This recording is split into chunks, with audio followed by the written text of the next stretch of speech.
South side US எல்லாருக்கும் வணக்கம். So இன்னைக்கு பார்த்தீங்கன்னா நம்ம எதை பற்றி பேச போகிறோம் அப்படின்னு பார்த்தீங்கன்னா மூவிஸ் வந்து பார்த்தீங்கன்னா ஒரு பர்சனை வந்து பயங்கரமாக இன்ஃப்ளூயன்ஸ் பண்ணும். பாசிட்டிவாகவும் பண்ணும், நெகட்டிவாகவும் பண்ணும். உதாரணத்துக்கு நம்ம சைல்ட்ஹுட்ல வந்து என்ன பண்ணியிருப்போம், நம்ம சூப்பர் ஸ்டார் ரஜினிகாந்தோட ஸ்டைல்லாம் வந்து இமிடேட் பண்ணியிருப்போம். அவர் வந்து பார்த்தீங்கன்னா சிகரெட் அப்படியே ஃபிளிப் பண்ணி வாயில போட்டு பார்த்து வைப்பாரு. நமக்கு வந்து சிகரெட்லாம் தெரியாதுல்ல. ஸோ நம்ம என்ன பண்ணுவோம், லாலிபாப் எல்லாம் சாப்பிட்டு அந்த மிச்சம் இந்த குச்சிலாம் வச்சு நம்ம ஸ்டைல் பண்ணிட்டு இருப்போம். அதே மாதிரி அவர் அந்த கோட்டு போடுற ஸ்டைலு, அப்புறம் பார்த்தீங்கன்னா பகவதியில் பார்த்தீங்கன்னா விஜய் வந்து அந்த துண்டு போடுற ஸ்டைலு. ஸோ இந்த மாதிரி நிறைய விஷயங்கள் வந்து இமிடேட்லாம் பண்ணிட்டு இருப்போம். பட் அந்த வயசுல வந்து நமக்கு தெரியாது இது வந்து எதை நோக்கி போகுது. அப்போ என்னன்னா ஒரு இன்டைரக்டான ஒரு இன்ஃப்ளூயன்ஸ் தான். நம்ம ஸ்கிரீன்ல நம்ம பிடிச்சி பாக்குற ஒருத்தவங்க வந்து இதெல்லாம் பண்றப்போ நமக்கும் அது பண்ண தோணுது அப்படின்ற மாதிரி ஒரு சின்ன ஒரு விஷயம் தான். சோ அந்த ஜெனரேஷன் பசங்க ஃபார் எக்ஸாம்பிள் 90s கிட்ஸ் அவங்க எல்லாம் பாத்தீங்கன்னா அப்படிப்பட்ட ஒரு இன்ஃப்ளூயன்ஸ் இருந்துச்சு. அவங்களுக்கு வந்து பாத்தீங்கன்னா they are more influence to the western culture அப்படின்னு சொல்ல முடியும். வெஸ்டர்ன் கல்ச்சர் ஃபார் எக்ஸாம்பிள் பாத்தீங்கன்னா இப்ப நெட்ஃபிளிக்ஸ்ல வர சீரிஸா இருக்கட்டும், இல்ல வந்து நிறைய வெப் சீரிஸ், நிறைய ஃபாரின் பிலிம்ஸ், அப்புறம் கொரியன் டிராமாஸ், இந்த மாதிரி நிறைய விஷயங்கள் வந்து பாத்தீங்கன்னா நம்மளோட இந்தியன்ஸை வந்து பாத்தீங்கன்னா பயங்கரமா இன்ஃப்ளூயன்ஸ் பண்ணிருக்கு. நிறைய பேருக்கு வந்து என்னன்னா அப்ராட் போறதுக்கான மெயின் ரீசனே வந்து இந்த மாதிரி வெஸ்டர்ன் கல்ச்சர் இன்ஃப்ளூயன்ஸ் ஆனதால தான் அப்படின்ற மாதிரி ரிசர்ச்லாம் சொல்லப்படுது. இப்போ சில பேருக்கு இருக்கும், அதாவது வந்து பயங்கர கிராமத்துல இருந்து படிச்சுலாம் வந்திருப்பாங்க. இந்த அவங்களால அவங்களுக்கு ஒரு ஆசை இருக்கும், இந்த மாதிரி ஃபாரின் போய் செட்டில் ஆகணும், ஃபாரின் போய் நானும் வந்து பயங்கரமா இருக்க போறேன் அப்படின்னு சொல்லிட்டு. அப்ப என்ன ரீசன் எதுக்காக அப்படின்னு பாத்தீங்கன்னா படத்துல தான் காட்டுறாங்களே ஃபாரின்லாம் போனா லைஃபே வேற மாதிரி மாறுது அப்படின்னு சொல்லி. பட் உண்மையான சினாரியோ வந்து ஃபாரின்ல இருக்கணும் தான் தெரியும் என்ன சினாரியோன்னு சொல்லிட்டு.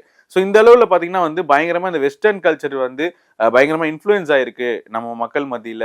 அது இல்லாம பசங்களுக்கு வந்து பாத்தீங்கன்னா அது பயங்கரமா இன்ஃப்ளூயன்ஸ் ஆயிருக்கு அப்படின்றது தான் சொல்லப்படுது. இன்னொரு விஷயம் என்ன அப்படின்னு பாத்தீங்கன்னா drinking smoking. So drinking smoking வந்து காலகாலமா வந்து எல்லாருமே பண்ணிட்டு இருக்கிற ஒரு விஷயம் தான். ஈவன் நம்மளோட சென்சார் சர்டிஃபிகேட்ல கூட பாத்தீங்கன்னா எல்லா ட்ரிங்கிங் சீன்ஸ் கீழயும் வந்து அந்த சாட்டர்டரி வார்னிங் போட்டே ஆகணும் அப்படின்ற மாதிரி ஒரு கட்டாயம் இருக்கு. ஆனா அது எல்லாத்தையும் தாண்டி இப்போ வர பிலிம்ஸ்ல பாத்தீங்கன்னா ஃபார் எக்ஸாம்பிள் மலையாளம் பிலிம்ஸ் எடுத்துக்கிட்டீங்கன்னா கண்டிப்பா ஒரு ட்ரிங்கிங் இல்ல ஒரு ஸ்மோக்கிங் சீன் வச்சுதான் ஆகணும் அப்படின்ற மாதிரி ஒரு கட்டாயத்துக்கு அவங்க வந்துட்டாங்களான்னு தெரியல. யூஸ்வலா பாத்தீங்கன்னா அது வந்து ஃபர்ஸ்ட்லாம் வந்து கொஞ்சம் ஒரு மாதிரி குடிக்கிறது தப்பு அப்படின்ற மாதிரி ஒரு போர்ட்ரேல இருந்துச்சு. பட் இப்போ வந்து குடிக்கிறதே வந்து பயங்கரமா குளோரிஃபை பண்ற மாதிரி சில விஷயங்கள்லாம் வந்து வந்துட்டு இருக்கு. ஸோ அதனால பாத்தீங்கன்னா வந்து இந்த குடிக்கிற விஷயம் கூட பாத்தீங்கன்னா பயங்கரமா வந்து இந்த கல்ச்சர்ல வந்து மிக்ஸ் ஆயிருக்கு அப்படின்றதான் வந்து தெரியப்படுது. ஃபார் எக்ஸாம்பிள் இப்போ முன்னாடிலாம் வந்துட்டு நம்ம வந்து வரும் ஒரு பார் சாங் வரும், லவ் ஃபீல் சாங் ஏதோ பார் செட்டப்ல வரும்.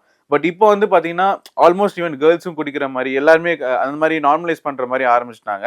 இது வந்து அதுக்குன்னு ஒரு கூட்டம் இப்போ வரும் உடனே வந்து அப்போ கேர்ள்ஸ்லாம் வந்து குடிக்கூடாதா அப்படின்ற மாதிரி ஒரு ஃபெமினிஸ்ட் கூட்டம் வரும். பட் என்னதான் இருந்தாலும் அந்த நார்மலைஸ் பண்றது அப்படின்ற ஒரு விஷயம் இருக்குல்ல, ஸோ அது வந்து ஒரு தப்பான விஷயமா வந்து சொசைட்டில பார்க்கப்படுது.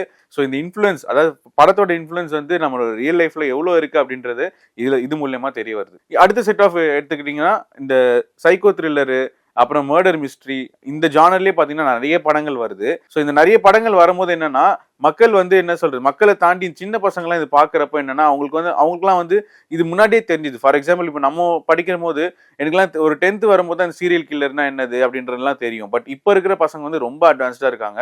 ரொம்ப சின்ன வயசுலயே வந்து அவங்களுக்கு பாத்தீங்கன்னா நிறைய விஷயங்கள் வந்து தெரியுது. அதுக்கான காரணம் என்னன்னா இப்போ படத்துல வந்து பாத்தீங்கன்னா நீங்க வந்து சென்சார் பண்றீங்க, ஒரு ஏ சர்டிபிகேட் ஒரு 18+ மேலதான் வந்து தியேட்டர்ல போய் பார்க்க முடியும். பட் அதே படம் ஓடிடியில் வரும்போது பாத்தீங்கன்னா எல்லாருமே குடும்பத்தோட டிவி முன்னாடி உட்காந்து தான் பார்த்துட்டு இருக்காங்க. ஸோ சின்ன பசங்களுக்கு வந்து அதுவும் ஒரு பெரிய இன்ஃப்ளூயன்ஸ் தான்.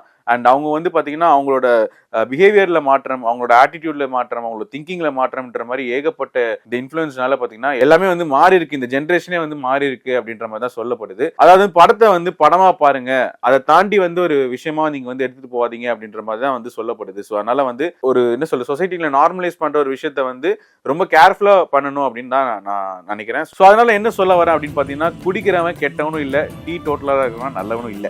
ஓகே, ஸோ அதை வந்து எதை நார்மலைஸ் பண்றீங்க அப்படின்றத உங்க கையில தான் இருக்கு.